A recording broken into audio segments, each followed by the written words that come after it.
Is there a right way to play video games? The short answer? Of course not. The long answer is also of course not, with an added side of, well, let me take you on a little trip. Hey guys, this is Bispio, my current Oblivion character. But before we get into that, here's a question for you. How do you approach open world RPGs? Do you follow the main story, or do you just do your own thing? Let me know in the comments. I'm about to tell you what my approach is and what my views are on the so-called right way to play a game. Bispio is unlike many of my previous characters in open world RPGs. Not only is he not a sword and board fighter, my usual go-to playstyle, but he also ignores the main quest entirely. Instead, he uses Cyrodiil as his playground to steal, rob and murder. I recently reinstalled Oblivion and was unexpectedly reunited with this character I had forgotten about. The reason I was so surprised when I was reunited with this character is because usually my playstyle in most games, and especially open world games, is very vanilla, let's say. I play and follow the main quest to the bitter end. I meet every companion, I try to do every quest, and when it's done, I uninstall and I move on. You will never see me have thousands of hours in one video game, even if I really like it. You will never see me start 40 new playthroughs in the same game just to try the different classes and races and all of that stuff. And especially not finish those 40 playthroughs. If I like the game, I play it start to finish, and then I go to the next game. Like, that is my canon playthrough of that game, and I won't really touch it. I'm a one and done type of guy. I can't bear the thought of liking a game but not finishing it. And I sometimes roll my eyes when I hear other people mentioning this. I know that is not how everyone plays. Let me take you on a trip down memory lane. When I was a kid, I visited my cousin's house, and he showed me a fresh, brand new video game that had just been released, The Elder Scrolls IV Oblivion. I was aware of the structure of open world video games at the time, but I watched in dismay. Instead of following quests or exploring the world with any sort of purpose, he just ran around stealing things, killing NPCs, skipping through dialogue. I was so confused. How could he ignore the clearly laid out structure of the game? How could he just use the world as a sandbox instead of following the intended path? I'm reminded of other times when I had this reaction. Funnily enough, with the same cousin, skipping a cutscene and then just driving to the marker on the minimap in Grand Theft Auto. I guess we'll just find out together what the hell the mission is about. In Pokemon, it would be like only using your starter Pokemon for the entirety of the game. But it's even things like not leveling your character or not using the weapons and just going, bare-fisted. Always my reptile brain is going, but why would you skip content? Why would you not do this and that and this and that? The truth is, I grew up on linear games. Tight, structured experiences where every corridor funnels you towards the next objective. And I still love and appreciate those kinds of games, especially now that open world games have become so big and overwhelming and often bloated. Maybe that's why my cousin's approach felt so alien to me. Maybe I subconsciously made a pact with myself that day to always honor the intended experience of an open world RPG. And that is what I did for years. I scoffed at players who put in 500 hours but never touched the main quest. I laughed or cringed when people proudly ignored huge chunks of content or killed off potential companions just because they didn't like their attitude. And even now, my gut reaction to that kind of playstyle is confusion. When someone online says they killed Astarion or Shadowheart or Karlach or Lae'zel or, well, you get the picture. If on their first playthrough in the masterpiece that is Baldur's Gate 3, they willingly removed a main companion from the story, I cannot help but as my first reaction to be stunned.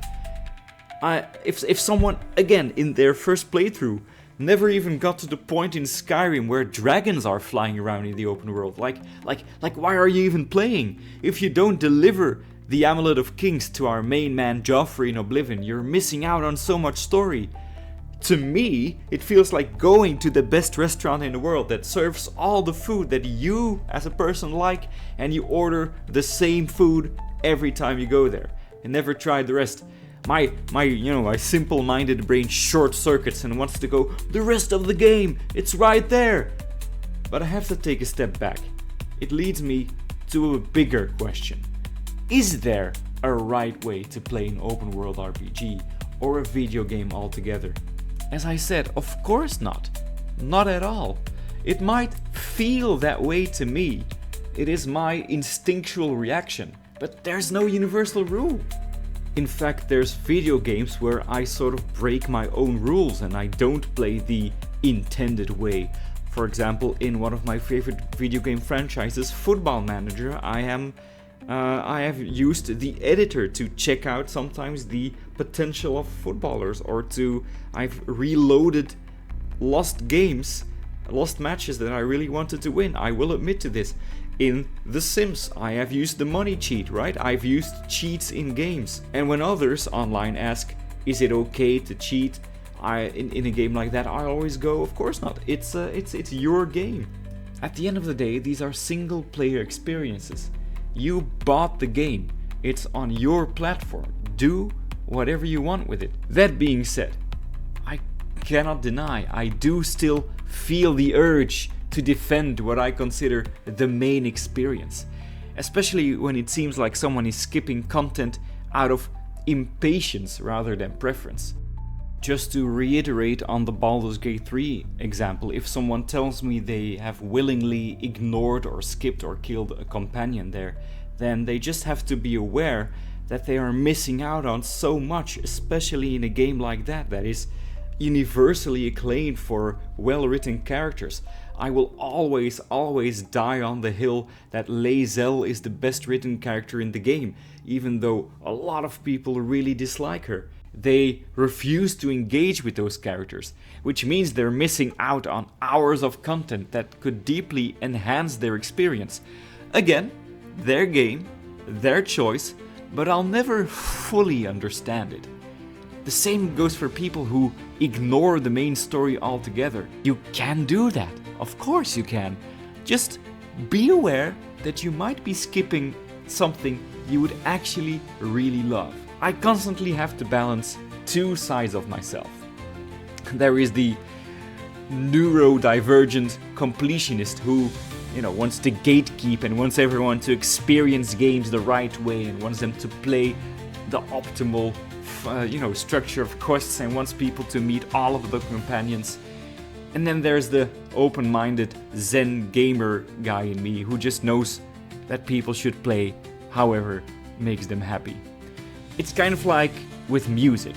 If I'm a huge fan of an artist and someone tells me, oh yeah, I love so-and-so, I know 3 of their songs, my immediate reaction is, why don't you check out every other song? You'll probably love all of those other songs too, right? If you love Billie Jean and Thriller, why don't you check out all the other songs that Michael Jackson made, for example, right? But again, that's my perspective, not theirs.